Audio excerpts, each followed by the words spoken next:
consequences of the invalidation. Mistrust of our internal experience.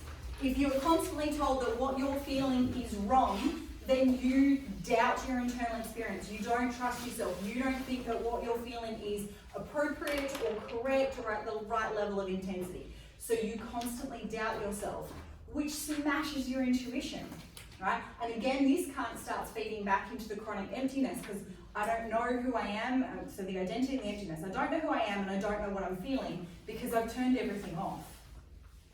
Patients cannot develop a stable sense of identity with emotional detachment. They have to be able to feel in order to know who they are. Right? So again, they're not trying to delete their emotions, they're trying to learn how to deal with their emotions. Yeah? The emotional experiences trigger a shame response. Right? The absence of the skill leads to the dysregulation. If I'm not allowed to have my emotion, then I don't need to learn how to deal with my emotion, but oops, I'm still having emotion anyway, and now I don't know what to do about it because I was never instructed by the parent on how to handle it, right? So we go through very, very basic skills in DBT of what is an emotion? How is that different from a mood? What is the function of your emotions? Why do you have these emotions, right? Teaching them even the term for alexithymia, and they're just sitting there going, why didn't I learn this as a kid? I'm like, well, chances are your parents didn't have the skills to manage their emotions in order to be able to teach you how to manage yours. And this is a generational thing, because you go back, God, even 50 years ago, and it was children are to be seen and not heard, right? Anyone watch Downton Abbey, the show, like the series? Yeah, it's very, very clear. I mean, that's kind of 1920s, it's a while ago now. But it's very, very clear the children are staying in the nursery. They are brought out on show for the parents for an hour and then taken back to the nursery. The amount of time we spent with our children increased over the last few decades.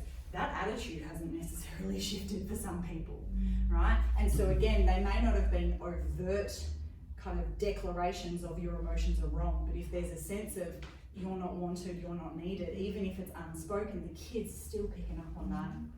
They've got good little antennae, those little people. They know how to read their environment, right? So because they're easily overwhelmed with a hypersensitive temperament predisposes them to an extreme response, they attempt to get rid of their emotions. So we can see a detached protector sort of view. So this is schema speak of I'm just going to shut my emotions down, or what we call a detached self-soother. I'm going to use something to get rid of my emotions for me, okay? Drugs, alcohol, PRN, sex, spending, phone, gambling, shopping, sugar, work. No, never. You feel targeted? Look, it's on a continuum. Does it have an occupational or social impact on functioning, right? If we are functioning perfectionists, there's totally nothing wrong with that, right? It takes one to know one. I feel targeted. I was targeted, but I know you can imagine. All right, but it's obviously everyone is allowed to take a break from their emotions. So if it's, I've had a really bad day, I'm going to sit down on the couch and have a cup of tea and a Tim Tam or watch some Grey's Anatomy, there's nothing wrong with that, okay? It's totally fine. But if it's, I've had a terrible day, I'm going to have a carton of beer and I'm going to do a couple of lines while I'm at it and I'm going to write myself off for the next 3 days, well, yeah, maybe not. All right, so we see what we call this pendulum swing, okay? And BPD is a diagnosis of extremes. They are constantly doing this. The dialectic is the middle ground. That's where we're trying to bring them from each extreme into the middle. But they don't always get it. They'll flip between emotional mind to rational mind without finding that middle ground. If you don't know what I'm talking about, I'll get to it later. All right, so this is what we see. This is what they're fighting with. This is how they actually become wired. Right? You think of this from a neuroplasticity point of view. Their brain gets wired to expect that everything's going to be bad, right? Their brain kind of has these really, really heightened emotional experiences and no idea what to do about it. So we get to temperament, and I love this quote, having a hypersensitive temperament in an invalidating environment without the skills is like having a peanut allergy without an Epipen. Right? And patients actually find a lot of validation in just giving them that line. All right, so it's not that you're going to get rid of your allergy, okay? We're not trying to get rid of your allergy. Where's your Epipen? Did you use your Epipen today? What skills have you got in your Epipen? I'm like, oh, I forgot my Epipen today. Okay, all right, let's revise the skills. Let's do this again. What do you need? How do we do it differently? Try orchid? Tell me what it's like trying to grow an orchid. What do orchids need to grow? A lot of TLC. Yeah? Anything else? Sun, water. Okay. But they need exactly the right amount of sun, right? Because too much sun and they get burnt, not enough sun they don't flower, right? Too much water they get soggy, not enough water they die, okay? They need a special potting mix. It's actually called orchid mix because they can't just handle like generic dirt and cow poop. They won't handle it, right? So, and once you find the exact position for an orchid with the right amount of sun and the right amount of water, don't change anything or it'll die on you, okay? What about daisies? Anyone try to grow daisies? Like clover, isn't it?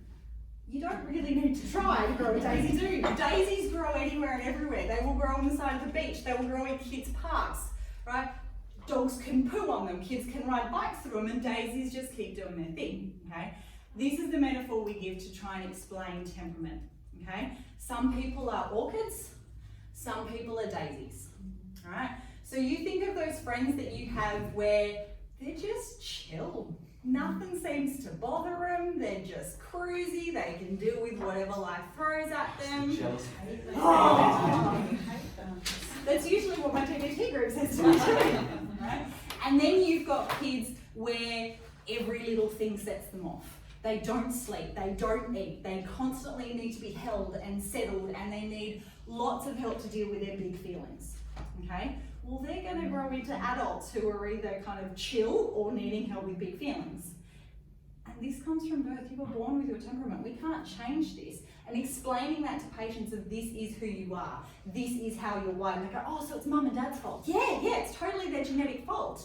Right? Maybe you don't tell them that, but let's just pretend it is anyway. So once they actually start to get an understanding that you are an orchid and we simply need to find you the right mix of care, then we start getting a little bit more radical acceptance around their position, okay? But it's also, this is where we get into that idea of the parental kind of mismatch with temperament. If you have a parent who is a daisy trying to look after an orchid, nah, right? Because that's where you're going to get the invalidation. Why is she crying all the time? Every little thing sets her off. It's not that big a deal. Geez, it's not bothering me, so why should it be bothering her? She's 4, isn't she figured this out by now? Or you have the flip side.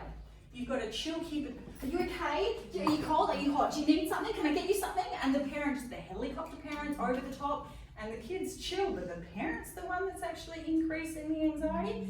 Then we get a mismatch in temperament, right? Now, BPD, normally you're going to get more of the child is an orchid, parent is a daisy, and that, because the orchids get the BPD, right? We don't usually get many daisies getting BPD. Now, I've got one of each. So I've got a 4-year-old and a 6-year-old. And I've got one of each. Right? Fortunately, the first one was a daisy, lulled me into a false sense of security until the next one came along. So I know as a parent, I have to actually parent them differently. Right? So while one of them, you can kind of, she'll fall over, scrape her knee, you give her a cuddle and off she goes. The other one, no, we're getting ice packs, we're getting Band-Aids, we're going to sit down, she wants an episode of Blue in so she can regulate, and all the things need to come together. But it's recognising that even though I parent my children differently, I'm parenting to their needs, not to my needs. Right? And this is usually the thing that fell apart that resulted in the BPD, okay? Now, anyone heard of that book, Tizzy Hall, Save Our Sleep? You didn't get given this with your kids? Good. Well, they're all terrible, all these books anyway. Just follow the recipe and everything will be fine. The ones who advocate for controlled crying, cry it out, put your child on a 4-hour feeding schedule, and if they're screaming for food at 3.5 hours, ignore them and they will learn to wait. Terrible. Terrible. Right? I may as well go, here's a book and here's my business card, I'll see your kid in 18 years. Terrible. Alright? So what we know is that those have, the orchids with their hypersensitive temperament, they will have big feelings and they will have a slower return to baseline. Right? So you need to know, working with these patients, if they are expressing big feelings in front of you, that's okay. Right? Your job is to help them to regulate their chaos, not join in on their chaos. Right? So if you know that you have more of a hypersensitive temperament, then you know you need to do the work to be able to handle other people having their hypersensitivities in front of you. Because I was going to say, these, awkward versus awkward is also not great, because you see these, I think you see these parents and they're so triggered and their emotions, they can't regulate for their child to regulate their child. Yeah, and that's usually where you've got a borderline child who's been raised by a borderline mum and there's just lots of chaos in the house. Yeah, and usually in that context, dad's a daisy. Yes. So dad was absent and it was all mum and But dad's used to going, what the hell's going on? dad's like, it's that time, I'm going to the pub. I'll be back. Yeah? Okay. So, the dialectic behavioural therapy itself was recognising, and Linehan's model of this is they come from an invalidating environment and they've got, they have these great big pendulum swings, they have these extremes of these emotional outbursts, so we need a treatment.